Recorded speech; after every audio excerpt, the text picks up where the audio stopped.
Karthigai Deepam serial September 30 எபிசோடில் என்ன நடக்கலாம் அப்படிங்கிறத ரிவ்யூவாக பார்க்கலாங்க. தர்மலிங்கம் தீபாவை கோயிலுக்கு கூட்டிகிட்டு போய் அங்கே இருக்கிற உண்டியலில் தாலியை கலட்டி போடு, இல்லையா மாப்பிள்ளைக்கு நல்ல ஒரு முடிவை சொல்லு அப்படிங்கிறாரு. என்னால் முடியாதுப்பா, நான் இந்த தாலியை கலட்ட மாட்டேன், என்னை விட்டுருங்க அப்படின்னு கையெடுத்து கும்பிட்டு தீபா அழுதுகிட்டே அங்கேருந்து ஓடிடுறாங்க. பார்த்தீங்களா தம்பி, என் பொண்ணு அவள் கழுத்தில் இருக்கிற தாலியை மட்டும் காப்பாற்றிக்கணும்னு நினைக்கல, அதை கட்டின உங்களையும் அவளுக்கு பிடிச்சிருக்கு, அதனால தான் அவள் கழுத்தில் இருக்கிற தாலியை கழட்ட மாட்டேங்கிறா. உங்கள் மேலே இருக்கிற அன்பை அவளை வெளிப்படையாக ஒத்திக்க வைக்கணும்னு தான் எந்த அப்பனும் செய்யாத ஒரு காரியத்தை இப்போ நான் பண்ணியிருக்கேன். அவள் மனசு முழுக்க நீங்கள் தான் இருக்கீங்கங்கிறத இப்போ புரிஞ்சுக்கிட்டீங்களா தம்பி? அவளுக்கு இந்த வாழ்க்கை பிடிச்சிருந்து ஏன் விலகி ஓடுறாங்கிற காரணம் என்னங்கிறது உங்களால் யூகிக்க முடியுதா தம்பி? என் மனசில் பட்டதை நான் சொல்கிறேன். உங்கள் வீட்டு ஆளுக தான் தம்பி யாரோ எதையோ சொல்லி அவளை இப்படி முடிவெடுக்க வச்சுருக்காங்க. தயவு செஞ்சு உங்கள் வீட்டு ஆளுங்களெல்லாம் நான் தப்பாக சொல்கிறேன்னு நினச்சிக்காதீங்க. அது என்னன்னு நீங்கள் பார்க்கணும் தம்பின்னு தர்மலிங்கம் சொல்ல, இல்லை சார், இதில் தப்பாக நினைக்க எதுவுமே இல்லை, என் மனசுலேயும் இந்த சந்தேகம் இருந்துட்டு தான் இருந்துச்சு, இப்போ கன்ஃபார்ம் ஆகிடுச்சு. நான் அது என்னன்னு பார்த்துட்டு தீபாவை கூட்டிகிட்டு போகிறேன் சார். அது வரைக்கும் அவங்க உங்கள் கூடயே இருக்கட்டும் சார். உங்கள் பொண்ணோட லைஃப் என்ன ஆகுமோன்னு நினச்சி நீங்கள் கவலைப்பட வேணாம் சார். உங்கள் பொண்ணுக்கிட்ட இருந்து எனக்கு எந்த கிளாரிட்டியும் கிடைக்கல, அதனால தான் என்னால் எதையுமே ஓப்பனாக பேச முடியல. அவங்க ஒரு முடிவு எடுத்தாங்க, அதை நான் மதிக்கணும்னு நினச்சேன். ஆனால் இப்போது அவங்க மனசு என்னன்னு எனக்கு நல்லா தெளிவாக புரிஞ்சிருச்சு. நான் தீபாவை விட்டுற மாட்டேன் சார். எனக்கு தீபா தான், தீபாவுக்கு நான் தான் அப்படின்னு சொல்லிட்டு கார்த்திக் அப்படியே சாமியை பார்க்குறாங்க. உடனே எல்லாரும் கையெடுத்து கும்பிடுறாங்க சாமியை பார்த்து. இந்த ஒரு வார்த்தை போதும் தம்பி, நாங்கள் நிம்மதியாக இருப்போங்கிறாங்க தர்மலிங்கம். சரி நான் வரேன் அப்படின்னு சொல்லிட்டு கார்த்திக் அங்கேருந்து போகிறாங்க. அப்போ தர்மலிங்கம் ஓடி வந்து கார்த்திக் கையை பிடிச்சி கண்ணில் அப்படியே ஒத்திக்கிறாங்க. கார்த்திக்கும் எதுவுமே பேச முடியாமல் ஃபீல் பண்ணாதீங்க அப்படிங்கிற மாதிரியே முகத்தை வச்சுக்கிட்டு அங்கேருந்து கிளம்பிடுறாங்க. அடுத்ததான் இன்னொரு பக்கம் அபிராமி, கார்த்திக்கோட அப்பா ஐஸ்வர்யா, மீனாட்சின்னு எல்லாருமே கார்த்திக்காக வெயிட் பண்ணிட்டு இருக்காங்க. நாச்சியா, கார்த்திக் வந்துடுவான், நீ எதுக்கு இப்படி நடந்துகிட்டே இருக்க அப்படின்னு கார்த்தி அப்பா கேட்டுட்ருக்க. நான் கொடுத்த சாவி அப்படி, அதனால தான் நடந்துக்கிட்டே இருக்காங்க அப்படின்னு ஐஸ்வர்யா மனசுக்குள்ளேயே யோசிக்கிறாங்க. இவ எதுக்கு இப்படி நின்றுட்டுருக்கா, ஏதாவது கொளுத்தி விட்டுருப்பாளோ அப்படின்னு மீனாட்சியும் மனசுக்குள்ளேயே யோசிக்கிறாங்க ஐஸ்வர்யாவை பார்த்து. கரெக்டாக அப்போ கார்த்திக்கோட கார் வர்ற சவுண்டை கேட்டு எல்லாருமே வெளியே ஓடுறாங்க. என்னப்பா அப்போவே வரேன்னு சொன்னேன், இவ்வளோ நேரம் ஆயிடுச்சுன்னு சொல்லி நான் பயந்துக்கிட்டே இருந்தேன் அப்படின்னு அபிராமி சொல்லிட்டு இருக்க. கார்த்திக் சைலண்ட்டாகவே இருக்காங்க. ஆமாம் கார்த்திக், நானும் நீ சீக்கிரமாக வந்துடுவேன்னு சொன்னேன், ஆனால் அம்மா அதை கேட்காம ஹால்லையே 3/4 மணி நேரமாக நடந்துகிட்டே இருந்தாங்க அப்படின்னு கார்த்தி அப்பா ஒரு பக்கம் சொல்லிட்டு இருக்க. என்ன அம்மாவும் அப்பாவும் வெறும் சென்டிமெண்ட்டாக கொட்டிட்டு இருக்காங்க அப்படின்னு ஐஸ்வர்யா மனசுக்குள்ளே யோசிக்கிறாங்க. முதல் நீ உள்ள வாப்பா, வீடாவே இல்லை நீ இல்லாமல் அப்படின்னு அபிராமி சொல்ல, சரின்னு கார்த்திக்கும் உள்ளே வராங்க. டே கார்த்தி, என்ன ஆச்சுப்பா, ஏன் ஒரு வார்த்தை கூட பேசாமல் நீ பாட்டுக்கு அமைதியாக போகிறேன்னு அவங்க அப்பா கேட்க, அதானே என்ன ஆச்சு, ஏன் இப்படி இருக்க அப்படின்னு அபிராமியும் கேட்க, லேட்டாக வேற வந்திருக்க, வர வழியில் ஏதாவது பிரச்சனையாப்பா அப்படின்னு அபிராமி கேட்க, பிரச்சனை தாமா, ஆனால் வெளியே இல்லை வீட்டுக்குள்ளே தான் அப்படின்னு கார்த்திக் சொல்ல, என்ன வந்ததும் இப்படி ஆரம்பிக்கிறான், அப்போது நிஜமாவே வசிய மருந்து வச்சு தான் அனுப்பியிருக்காளுகளா அப்படின்னு ஐஸ்வர்யா யோசிச்சுட்டு இருக்காங்க.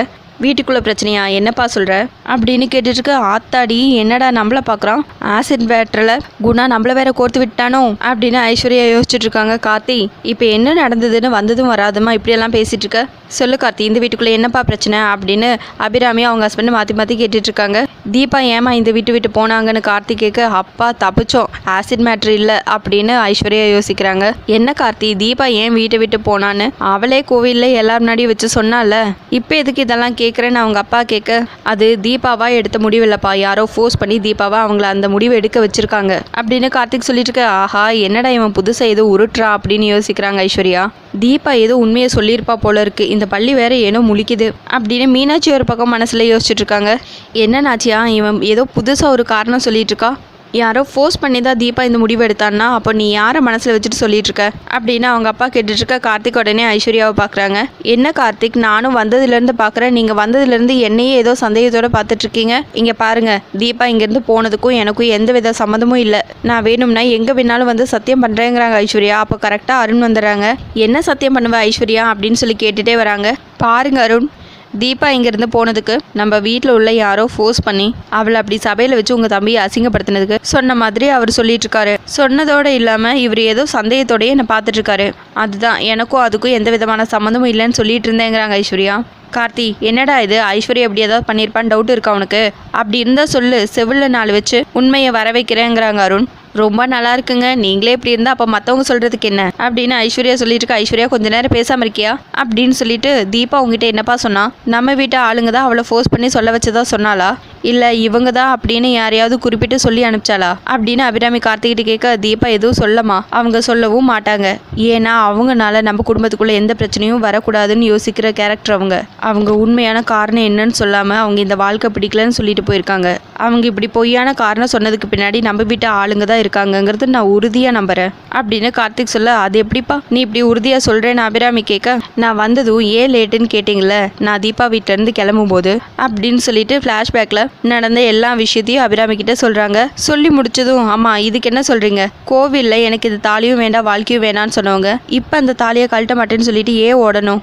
தாலியை கழட்ட மாட்டேன்னு சொல்கிறவங்க அதே சமயம் நம்ம வீட்டுக்கும் வரமாட்டேன்னு சொல்கிறாங்கன்னா அதுக்கு பின்னாடி வேறு என்னமா ரீசன் இருக்க முடியும்னு கார்த்திக் கேட்க, அபிராமி அப்படியே ஷாக்காகி பார்க்குறாங்க. அப்போ பிரச்சனை நம்ம வீட்டுக்குள்ளே தானே அப்படின்னு கார்த்திக் சொல்லிட்டு இருக்க, ஓ இங்கே எத்தவோ ட்ராமா பண்ணிட்டு தான் இருந்தா இப்போ அங்கேருந்து ட்ராமா பண்ணி தான் உன்னை அனுப்பி வச்சிருக்காளா, நீயும் அதை நம்பிட்டு வந்து இங்கே குதிச்சிட்டு இருக்கியா அப்படின்னு ஐஸ்வர்யா மனசுக்குள்ளேயே திரும்பவும் நினச்சிட்டு இருக்காங்க.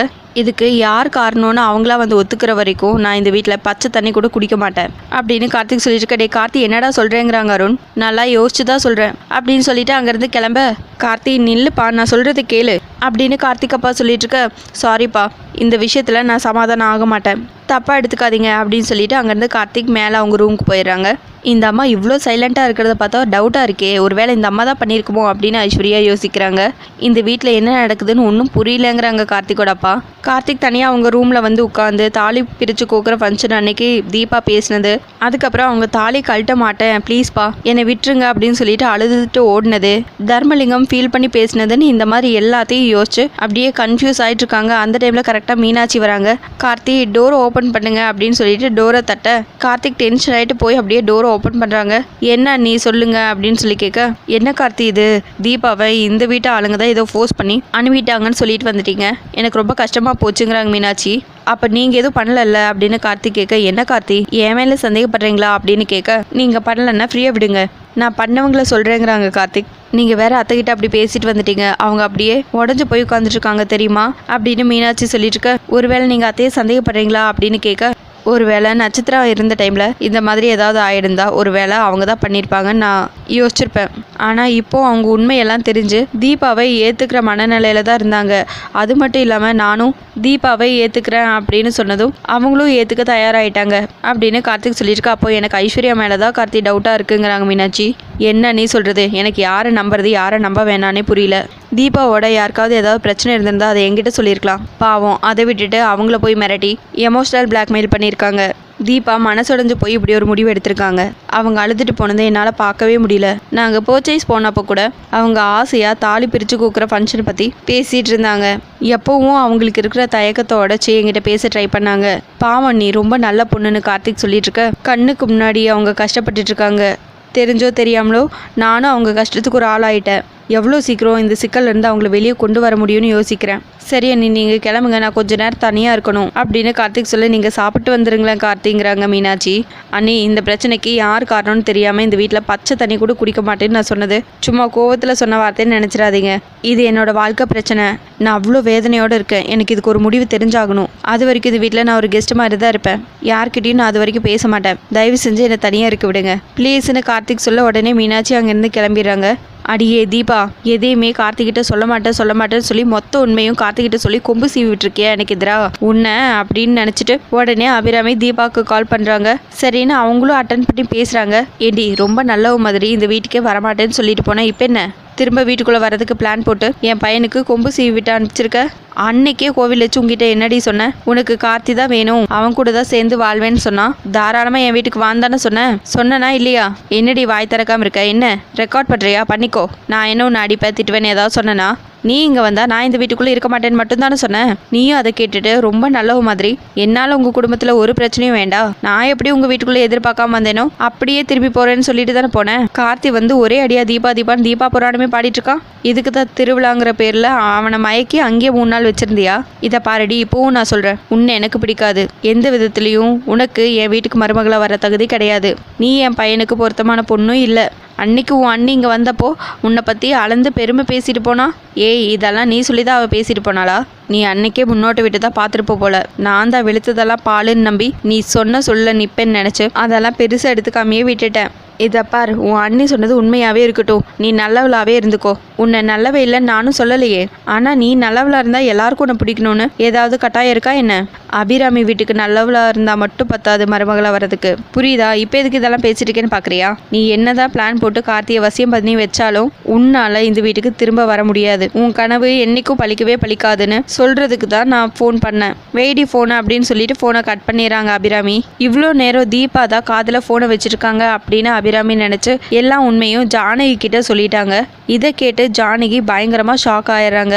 ஜானகி அவங்க கண்ணில் கண்ணீர் வடிய தீபா பேசினது எல்லாம் அப்படியே யோசிச்சு பார்க்குறாங்க. அதுக்கப்புறம் தர்மலிங்கத்துக்கு காலில் விழுந்தது இப்படின்னு எல்லாத்தையும் யோசிச்சு பார்த்துட்டு திரும்பி பார்க்கவும் தீபா சாமி கும்பிட்டுட்டு இருக்காங்க. அவங்கள பார்த்ததுமே ஜானகி தீபாவை திட்டினதெல்லாம் அப்படியே யோசிச்சு பார்க்குறாங்க. அதுக்கப்புறம் பயங்கரமாக அழ ஆரம்பிச்சுறாங்க. இதோட எபிசோடு முடிச்சிருக்காங்க. உங்களுக்கு இந்த வீடியோ பிடிச்சிருந்ததுலாம் மறக்காமல் லைக் பண்ணி சப்ஸ்கிரைப் பண்ணி நம்ம சேனலை சப்போர்ட் பண்ணுங்கள். தேங்க்யூ.